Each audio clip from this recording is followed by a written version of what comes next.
Supreme court के हुक्म पर सिंध में 3000 से ज़ायद फौती कोटे के केस बंद कर दिए गए, जिसके बायस उम्मीदवार मायूस हो गए हैं। सुप्रीम कोर्ट ने फौती कोटे पर अब मुलाजमतें देना बंद करने का हुक्म कर दिया है, जिसके बाद महकमे कानून ने तमाम सूबाई महकमों को एक मरासला भी इरसाल किया है। इसी बारे में मजीद जानेंगे नुमाइंदा 5 न्यूज़ शकील नाइच से। जी शकील नाइच, अपडेट कीजिएगा। जी, सुप्रीम कोर्ट ने पिछले हफ्ते एक हुक्म जारी किया है कि किसी भी सूरत में अब जो है फौती कोटे पर मुलाजमतें नहीं दी जाएंगी।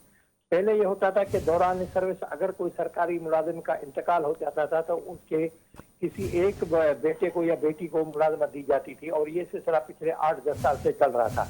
लेकिन पिछले हफ्ते सुप्रीम कोर्ट ने बाकायदा हुक्म जारी किया कि अब फौती कोटे पर कोई भी मुलाजमत नहीं दी जाएगी, जिसके बाद महकमा कानून ने 2 अलग अलग खतूत, एक खत चीफ सेक्रेटरी को अरसाल किया और एक तमाम महकमों को अरसाल किया, जिसमें कहा है कि अब फौती कोटे पर कोई केस नहीं बनाया जाए, कोई केस महकमा कानून को न भेजा जाए। फील्ड के अफसरान को कहा जाए कि अब कोई केस वो अपने महकमों को न भेजें।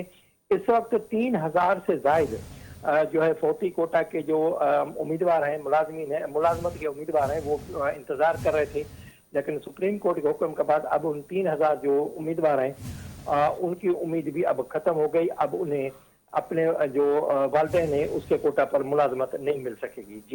जी, बहुत शुक्रिया शकील नाइच, आप हमें अपडेट कर रहे थे।